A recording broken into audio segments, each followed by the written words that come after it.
What's up, YouTube? It's Mike with Mike Jones Knife and Tool. It's been a while, and I really I want to apologize because keep getting this steady influx of new subscribers. It's not tons, but for a guy like me, you know, we're up to like 60 subscribers now. But it's one every couple of days, steady, regardless of how many videos I've been uploading. So that's weird, and I appreciate you guys signing up. And I'm far more active on Instagram, and I find that on Instagram, every time I'll get like 6 new followers, and then I'll go and look at my number of followers, my total number, and it'll drop by like 2. If maybe Instagram's just staying on top of getting rid of those spam accounts, or I don't know. But if you want more content about the stuff that I'm doing in the shed here, find me on Instagram, because I do keep up with that a little bit more, at least, than this.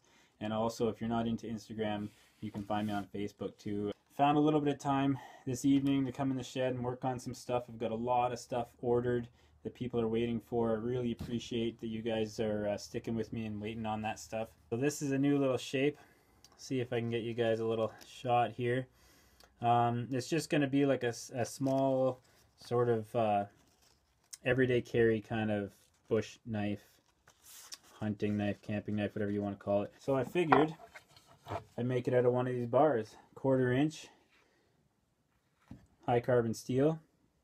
So I drew a few of them on there because I don't like just cutting out one knife and heat treating it.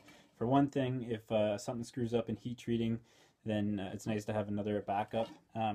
This shape, it hits a lot of those notes that a lot of people are waiting for.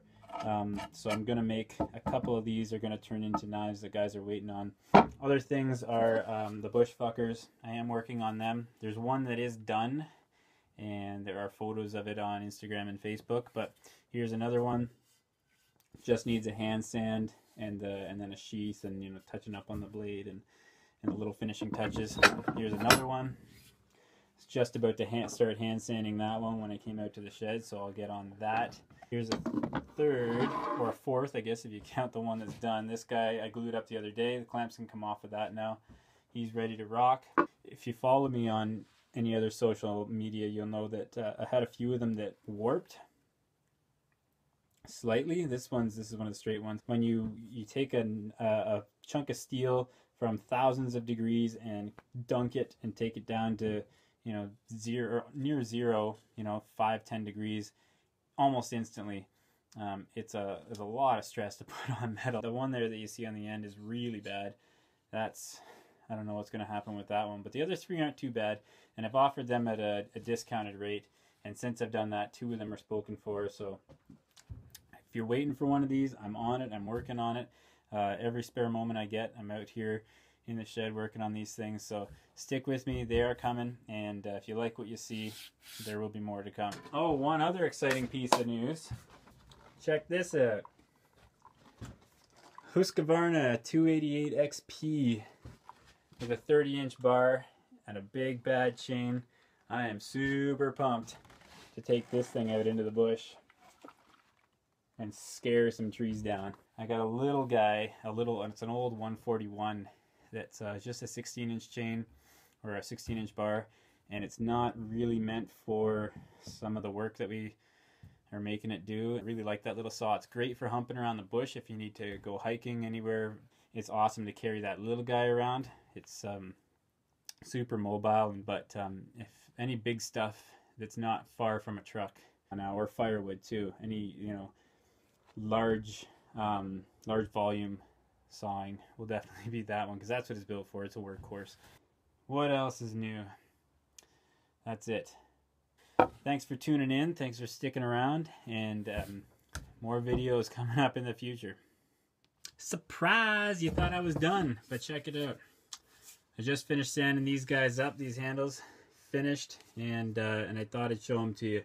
One of the things I love about making knives and working with wood is some of the secret beauty that's held inside of wood that pops out when you start to shape it. And I'll show you what I mean here. I'll give you a better look. So here's what I'm talking about. This is white ash, and the whole time I'm working with it, you know, some of the grain starts to pop out, but then I add a little bit of oil on there, and wow, does it ever, look at the grain pop out of this. Super nice. And this one here, look at this. This reminds me of like a speckled trout or something. A gorgeous grain pattern. And this one doesn't even have any product on it yet. This one I have oil. This is, it's boiled linseed oil. I really like this stuff because it doesn't really change the color. It doesn't stain at all. It's going to change the color a little bit, but what you're seeing is just super fine sawdust or sanding particles just being cleaned out of some of the more, sorry, it's hard to do two things at once, being cleaned out of some of the softer, more porous grains in the wood there, and that's why you're seeing it turn darker there. But it just, boiled linseed oil keeps everything looking really natural. It absorbs into the wood. It doesn't leave like a shiny finish, like a varnish. So it doesn't give you that plasticky feel. You still get the natural feel of the wood. It doesn't give you blisters if you use the thing for an hour. And you can reapply it any time. It protects the wood, but it just, like I say, it absorbs in there and then just completely goes away. And it's just sitting inside the wood, protecting it, keeping it from drying out and cracking and getting brittle. I just wanted to show you the white ash. Looking good. I like this stage of making stuff when it's almost done and starts to look finished. I like it. Oh, I guess I could show you I left a lot of the carbonization on these things. I thought that it felt that it fit the look. Keep it black, and it's just the scaling from the forge. So I thought I'd leave that there because it seemed to make sense to me. And it carries an element of rust inhibition to it as well. So again, thanks for watching.